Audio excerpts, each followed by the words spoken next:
पाकिस्तान की हुकूमत और इस्टेब्लिशमेंट एक पेज पे है, बड़ी अच्छी बात है, हुकूमत और इस्टेब्लिशमेंट एक पेज पे है। लेकिन मुझे आप ये बताएं कि अगर आप दोनों एक पेज पे हैं तो अभी तक आप 20,000 का कोई एक जुलूस पाकिस्तान के किसी शहर में क्यों नहीं निकाल सके? इसलिए कि आप पाकिस्तानी पब्लिक को मोटिवेट नहीं कर सकते। मैं ये नहीं कह रहा कि पाकिस्तान की पब्लिक जो है वो मोटिवेट नहीं है कश्मीर कॉज, बिल्कुल है, लेकिन इस हुकूमत पे उनको ट्रस्ट नहीं, इसलिए वो सड़कों पे नहीं निकल रहे। तो सड़कों पे वो उस वक्त निकलेंगे जब उनको यकीन हो जाएगा कि आप कश्मीर कॉज के लिए मुखलिस हैं।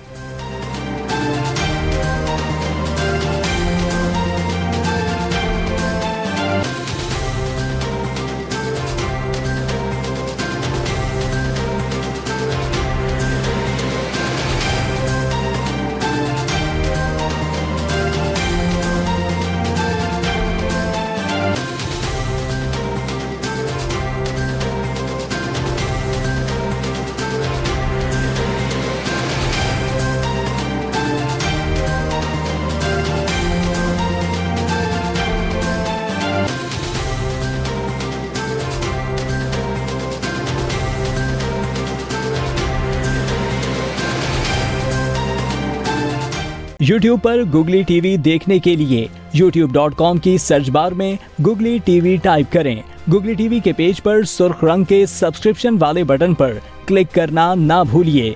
YouTube पर अपलोड होने वाली वीडियो से बाखबर रहने के लिए बेल आइकॉन पर क्लिक कीजिए। आपको हर नई आने वाली वीडियो के बारे में नोटिफिकेशन मौसूल हो जाएगा।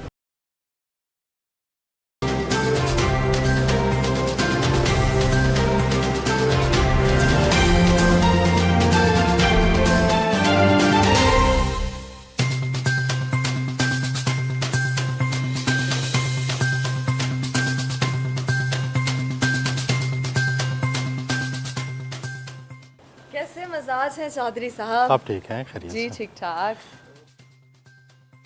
लोगों के लाइव इंटरव्यूज करने वाले, हमारे मुल्क के मशहूर लोगों के लाइफस्टाइल बेस्ड इंटरव्यूज करने वाले सहाफ़ी का अपना लाइफस्टाइल कैसा है, वो हम जानने के लिए आए हैं। देखिए, गुजारिश ये है कि मेरा तल्लक एक देहाती पस मंज़र से है। मेरे जो वालिद दादा ज़मींदार थे, तो मेरे ज़हन में भी एक यूँ समझिए कॉन्ट्राडिक्शन रहती है। एक तरफ तो मैं शहरी हूँ, मैं सारी ज़िंदगी शहर में रहा हूँ, तो ये मॉडर्न घर बनाया मैंने शहर के मुताबिक, और साथ ही चूँकि मेरे जहन के अंदर देहात भी कहीं बसा हुआ है, तो वो मैंने ये वाला जो हिस्सा है घर का, ये इसमें देहाती रंग है। अपने बुज़ुर्गों की जो चीज़ें हैं, ये हमारे घर की पुराना जो घर था देहात का, ये वहाँ से मैं चीज़ें लाया हूँ।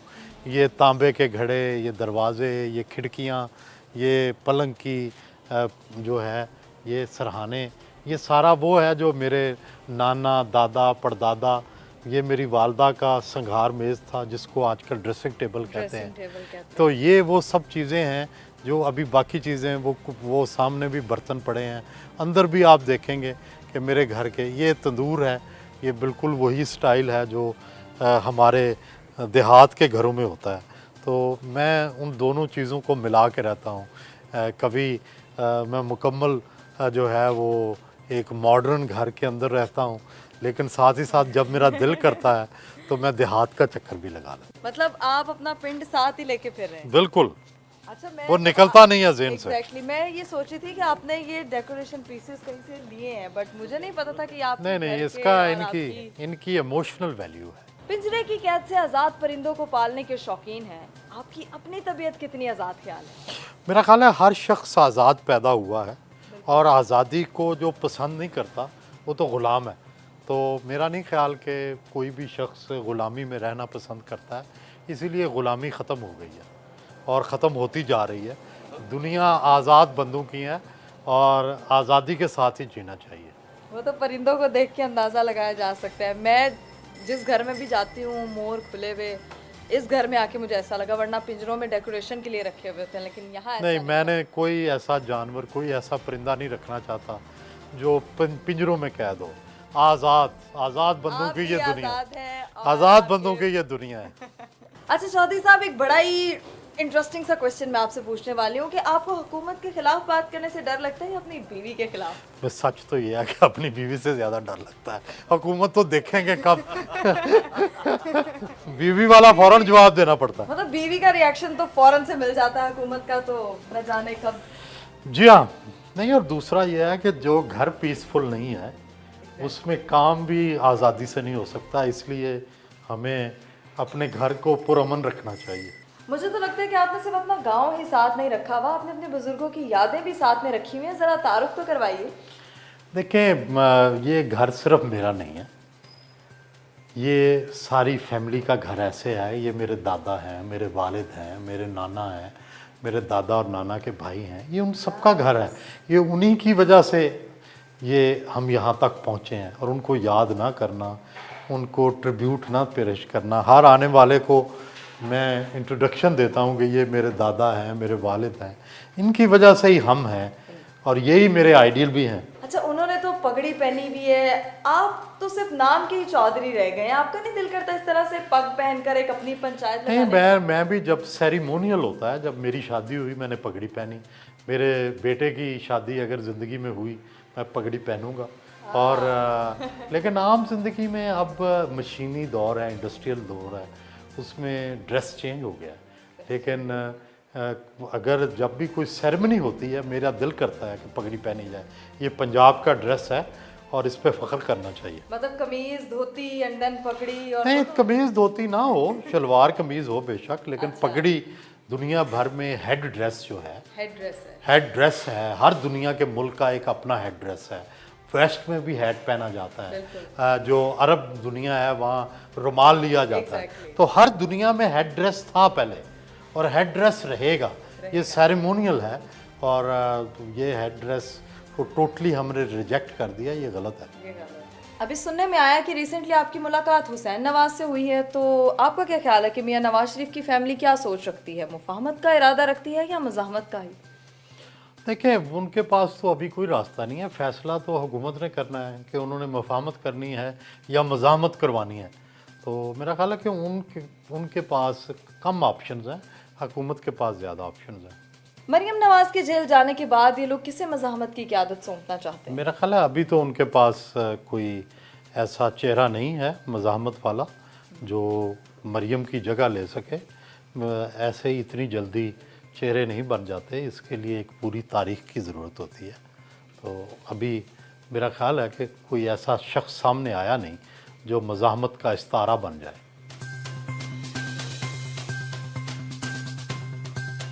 सादी साहब अच्छा लिखने वाले, अच्छा पढ़ने के भी आदी होते हैं, तो आप ये बताइए कि आपके कोई से 3 फेवरेट राइटर्स कौन से हैं और इनकी पसंदीदगी की कोई एक वजह भी बता दें। जी डेफिनेटली, एक तो मेरे पसंदीदा जो फिक्शन राइटर हैं तो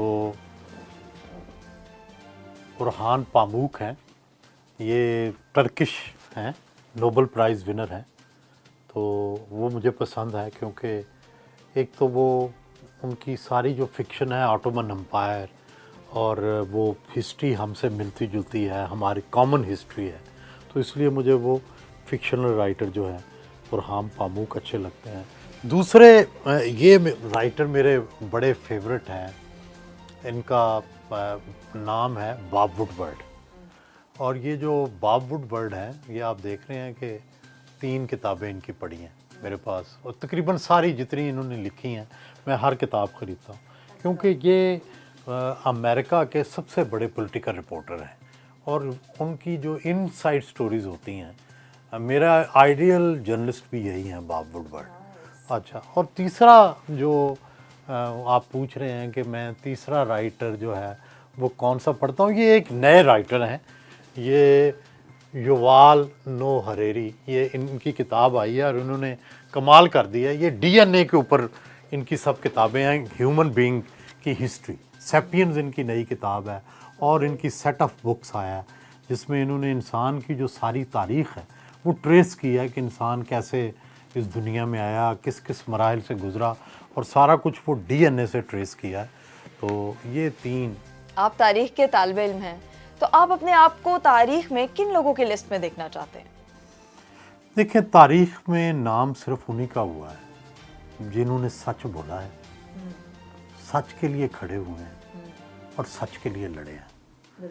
मैं इतना बहादुर तो नहीं हूँ, मैं काफ़ी बुज़दिल हूँ, लेकिन मैं ये चाहता हूँ कि तारीख़ में मेरा नाम उन्हीं लोगों के साथ हो जो बहादुरी से सच बोलते रहे, चाहे उनकी सफ़ में मैं आखिरी आदमी हूँ। चौधरी साहब, आप खुद तो अमलियत पसंद हैं, लेकिन आप हौसला अफजाई इनकलाबियों की करते हैं। आप खुद मज़ाहमत और बगावत के रास्ते पर क्यों नहीं चलते? मैं लीडर नहीं हूँ, मैं फॉलोअर हूँ, और इसलिए मैं इकबाल की तरह खुद इनकलाबी नहीं हूँ, लेकिन इनकलाबियों को पसंद करता हूँ। लेकिन कई जर्नलिस्ट हैं भी तो इनकलाबी। हाँ, लेकिन मैं जो है इनकलाब से थोड़ा सा नीचे हूँ। आपको डर लगता है, या आप बोलना चाहते हैं, बोल नहीं पाते हैं, कुछ इस तरह के? नहीं, मैं अपनी मिजाज में मेरे में ठहराव है। ओके। थोड़ी यूँ समझिए कि जज्बातियत का वो लेवल नहीं है जो जो लोगों में होता है। मेरे यहाँ थोड़ा सा ठहराव है, और इसलिए मैं अपने मिजाज के मुताबिक चीज़ों को देखता हूँ। अगर आपको एक और जन्म मिले तो आप क्या सहाफ़ी बनना चाहेंगे, फनकार या सियासतदान? मेरा ख्याल है कि जो इस्तीफ़ा हुआ है यही सबसे बेहतरीन है, और ऐसा ही दोबारा बनना चाहूँगा। ऐसा ही? ऐसा बहुत कम लोग कहते हैं, आप उनमें से एक हैं जो अपने प्रेजेंट को बहुत पसंद करते हैं। Happy with life. हफ्ते की शाम को अगर आपको 2 इनविटेशंस आए, एक सियासी पार्टी और एक डांस पार्टी, तो आपकी फर्स्ट प्रेफरेंस क्या होगी? ज़ाहिर है इंसान हूँ और इंसान एंटरटेनमेंट चाहता है, तो मैं किधर जाऊँगा, इसमें कोई सोचने की ज़्यादा ज़रूरत नहीं है। डांस पार्टी देखी भी तो जा सकती है। देखी भी तो जा सकती है। चौधरी साहब, आपने थिएटर आर्टिस्ट निदा चौधरी का इंटरव्यू उनके बेडरूम से ही स्टार्ट किया, तो क्या आपको बचपन से ही शौक था सोई हुई डांसर देखने का, या आप ये देखना चाहते थे कि सोई हुई डांसर के कंबल से सुबह कौन सा पेट निकलता है? नहीं, मेरा ख्याल है ये है कि ये जब आप किसी से इंटरव्यू करने जाते हैं तो उसकी चॉइस होती है कि वो आपको ड्राइंग रूम में बुलाता है, आपको बेडरूम में बुलाता है, आप तो मेरा ये ख्याल है कि मेरी ख्वाहिश ये होती है कि बेडरूम में बुलाया जाए, क्योंकि हम हर साफ़ी हम चाहते हैं कि हमारे पास बेडरूम की खबर भी हो। हम जाने कि वो कैसे ज़िंदगी गुजारता है, वो अकेला होता है तो कैसा होता है, वो उसके बेडरूम की सेटिंग क्या है, उसकी कपड़ों की तरतीब क्या पड़ी है, उसके पास जूते कितने हैं, उसके पास मेकअप किस तरह का है, उसके कलोन कैसे हैं। ये मैं सब जानना चाहता हूँ और लोगों को बताना चाहता हूँ, और शायकीन भी ये जानना चाहते हैं। अच्छा सर, आपने अब तक जितने लोगों के भी इंटरव्यूज किए, आपको किसकी पर्सनालिटी ने सबसे ज़्यादा इंस्पायर किया? मैं असल में शुरू से ही सियासतदानों का महफिल में बैठता रहा हूँ, पॉलिटिकल बीट करता रहा हूँ, तो इसलिए मैं ज़्यादा मुतासर भी उन्हीं से हूँ और उन्हीं से होता हूँ। तो जो मोहतरमा बेनज़ीर भुट्टो, नवाबज़ादा नसरुल्लाह ख़ान, अकबर बुख्ती, ये जो कैटेगरी थी, वली ख़ान साहब, इन लोगों से मैं ज़्यादा इंस्पायर्ड हूँ अब भी, और इन्हीं से मुतासर हुआ था। अच्छा, आपको सबसे अच्छा खाना किसने खिलाया? मेरा ख्याल है कि मुझे आज तक किसी ने बुरा खाना नहीं खिलाया। मैं हर बंदे ने अपना दिल जो है वो निकाल के टेबल पे रखा है, तो इसलिए सभी खाने अच्छे थे। हाँ, आप ये कह सकते हैं मुख्तलिफ खाने कहाँ खाए, तो बलूचिस्तान के खाने और सिंध के खाने पंजाब के खानों से मुख्तलिफ थे और उनका बड़ा मज़ा आया। अच्छा, जितने आप जैसा कि कह रहे हैं कि बहुत से लोगों ने अपना दिल टेबल पे रखा, तो आपको दिल किसका खाने में सबसे ज़्यादा? मुझे सबसे ज़्यादा मज़ा आया जब मैं एक भट्टा मज़दूर के साथ मैंने एक दिन पुरानी तंदूर की रोटी बासी मिर्चों के साथ खाई, और उसके पास सिर्फ 2 ही रोटियां थीं और वो सारी फैमिली थी। जब उन्होंने आधी रोटी उनमें से मुझे दी तो मुझे लगा कि इसने अपना दिल निकाल के मुझे दे दिया। और आपको सबसे अच्छा घर किसका लगा? घर तो सारे ही अच्छे होते हैं, लेकिन ज़ाहिर है मैं मुख्तलिफ लोग, वली ख़ान साहब को फूलों का बड़ा शौक़ था, उनके घर में जितने फूल थे, हज़ारों रुपए के वो हर साल फूल लगवाते थे उस ज़माने में। इसी तरह जो था मोहतरमा का लंदन में घर बड़ा सलीके वाला था, फ़ारूक लगारी का फार्म बड़ा अच्छा था, और इस तरह के। लेकिन सबसे अच्छा मुझे लगा खैरपुर नवाब की रियासत का महल, कि कैसे नवाब रहते थे, वो मैंने करीब से देखा, तो वो बड़ा इंस्पायरिंग और बड़ा मज़ेदार था कि किस तरह लोग, किस तरह खाना लगाया जाता है, किस तरह जो है वो सर्व किया जाता है, किस तरह उनका दरबार लगता था, वो बड़ा इंटरेस्टिंग था। चौधरी साहब, आपसे एक छोटी सी गपशप का बहुत ज़्यादा मज़ा आया आपके बारे में जान के, आपकी फैमिली बैकग्राउंड एंड आपका गांव, आपका घर, शहर सब देख के बहुत मज़ा आया, मैंने बहुत इन्जॉय किया और मुझे तो बहुत मज़ा आया। अब मैं इजाज़त चाहूँगी। Thank you so much. अल्लाह हाफिज़।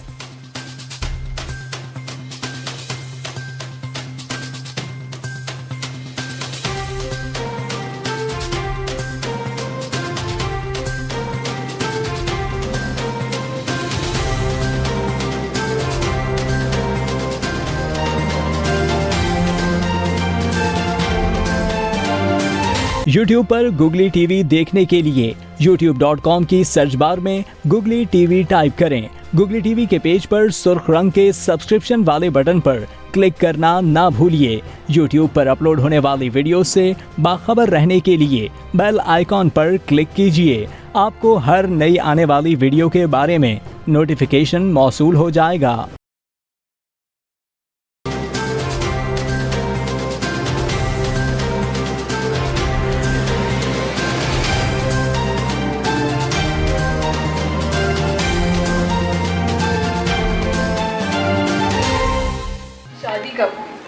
शादी मेरी 2009 में हुई और मुदस्सर से हुई।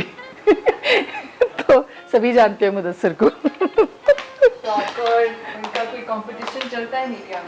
बिल्कुल भी नहीं चलता। मुदस्सर एक तो कभी भी कंपटीशन में नहीं रहा, लेकिन उसके साथ साथ वो बहुत अच्छा भी है। दूसरा, वो हमेशा से ज़्यादा कैमरे के पीछे रहना उसने पसंद किया और मैं कैमरे के सामने रहती थी।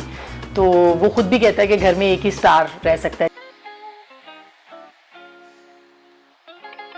औरतों के लिए जर्नलिज्म स्पेशली पाकिस्तान में बहुत मुश्किल है, और ख़ास करके जब हमने शुरू किया था तो उस वक्त तो लड़कियां थी ही नहीं, बहुत ही कम थी। पाकिस्तान टेलीविज़न में थी कुछ ख़वातीन, वो भी ज़ाहिर है कि सरकारी कवरेजेस ज़्यादा होती थी। तो 2005 हम आए, फिर उसके बाद शुरू किया, इलेक्शंस हुए, जनरल मुशर्रफ का दौर था, फिर 2005 हुआ। 2005 के अंदर जो है वो ज़लज़ला आ गया। फिर हम ज़लज़ले में, मैं बालाकोट में 12 दिन 12 रातें हमने तकरीबन वहाँ पे मैंने कवरेज की। मेरे साथ 20 बंदों की टीम भी थी और वो सारा, तो हम वहाँ से लाइव भी करते थे और हम वहाँ पे सोशल वर्कर के तौर पे भी काम किया कि यानी जहाँ पे इमदाद की ज़रूरत है। मेरा ख्याल है कि जियो ने बेहतरीन किरदार, तमाम मीडिया ने किया मगर चंद ही चैनल्स थे उस वक्त, लेकिन जियो ने बहुत बेहतरीन काम किया। और उस वक्त मेरा ख्याल है कि हमें चूँकि लीड मिली कि हम वहाँ से, ख़ास करके बालाकोट जो था और सारे उसके इर्द गिर्द की जो इलाके थे जो बहुत ही ज़्यादा ख़राब हुए, तो हमने वहाँ से कवर किया। तो it was a very different experience, rather बड़ा लर्निंग एक्सपीरियंस था कि हमने लोगों को देखा कि लोग लख से कख पे कैसे आए एंड सेकंडों के अंदर लोगों की ज़िंदगियाँ बदली। We covered many stories very miserable and बहुत ऐसी स्टोरीज़ थी जिनसे लर्न बहुत किया लाइफ में। कम से कम मैंने तो बहुत लर्न किया है कि ज़िंदगी का कोई भरोसा नहीं है। तो आपका बचपन कैसा गुजरा? बचपन मेरा बड़ा दिलचस्प बचपन है, क्योंकि मेरी अम्मी जॉब करती थी, हमने कुछ अरसा गांव में गुजारा और मेरे वालिद यहाँ पे इस्लामाबाद में होते थे, तो हम इस्लामाबाद आते जाते रहते थे। और ये वो इस्लामाबाद है जो वाकई एक गांव की तरह का छोटा सा इस्लामाबाद होता था। मुझे गांव बहुत पसंद था पर्सनली, तो मेरी तो लाइफ में जो है ना वो गांव की बड़ी अहमियत है। तो बचपन में बड़ा इन्जॉय किया है, क्योंकि मैं थी ज़रा टॉम बॉय टाइप, तो मैं घूमती फिरती रहती थी और गांव में मैंने जितना गुड्डियाँ लूटी हैं और मैंने बंटे खेले हैं और मैंने बहुत मज़ा किया है। सो क्योंकि हम ज़ाहिर है कि सैयद फैमिली हैं, तो हमारी जो नाना का घर था या उनकी हवेली थी, तो उसमें से लोगों को निकलने की इजाज़त बच्चियों को तो बिल्कुल भी ऐसा सच नहीं थी। तो मैं ज़रा थी इस तरह की और थोड़ी अब्बा की लाडली भी थी, तो इसलिए मैं निकल जाया करती थी, चोरी भी निकल जाया करती थी दोपहर को। बल्कि गांव में अगर कोई शादी होती थी तो मेरा दिन ही वहाँ गुजरता था उस घर में। So I enjoyed my childhood lot and मेरा ख्याल है कि मुझे ज़िंदगी में जो मुझे रिश्ते नातों की पहचान हुई है, जो मुझे लोगों का अदब एहतराम मिला है, वो मेरा ख्याल है कि अगर मैंने गाँव में टाइम स्पेंड ना किया होता तो मुझे कभी भी पता नहीं चलता। एक तो ज़ाहिर है कि मेरे पेरेंट्स ने बहुत हमें उस तरह से सिखाया है, या